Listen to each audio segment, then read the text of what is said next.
आशा की किरण।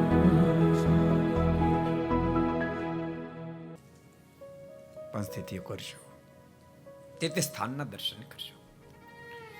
અને એમ કહો કે તમે જ્યારે ઇન્ડિયા આવો ત્યારે તમે નાના નાના બાળકોને આ બધી જગ્યાએ દર્શન કરાવવા લઈ જશો. બાળપણથી એને સંસ્કારનું સિંચન થાય. અને નાના હોય તે જ થાય. અમુક 25 વર્ષે પછી બાપા અમને કહે સ્વામી છોકરાને કહે કોને કેમ કશું માનતો નથી. હવે કહો છો 25 વર્ષે 25 વર્ષ સુધી ક્યારે સાધુ પાસે લઈ ન ગયા, ક્યારે સત્સંગમાં લઈ ન ગયા, ક્યારે પોતાની પાસે બેસાડીને બે સારી વાતો ન કરી હોય. માત્ર ડોલરની પાછળ પાગલ થઈ ગયા હોય. મનમાં એમ મનાણું હોય કે ડોલર આવી ગયા એટલે બસ પછી દુનિયામાં કોઈની જરૂર નથી. અરે ભલામણ એવું ન ચાલે, એવું ન ચાલે.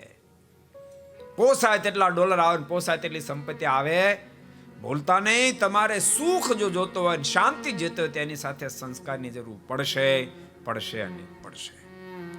ભૂલતા નહીં. જો સંસ્કારની એકલી સંપત્તિ આવશે તો દુઃખ દહેણ કરી મૂકશે. શું કામ ખબર? રૂપિયા હોય, ડોલર હોય તો માણસ જેટલા ફેલ કરો એટલે કહેવા મળે. સંસ્કારનો તો ફેલમાં જ જાય.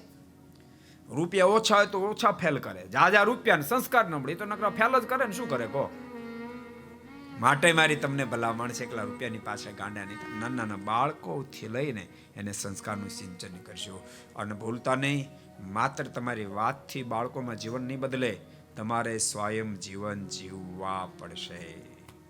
તમારે સ્વયં જીવન જીવવા પડશે.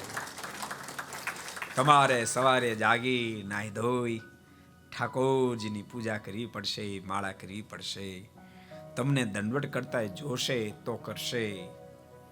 તમને माला फेरवता भाड़े से तो ये माला फेरवशे.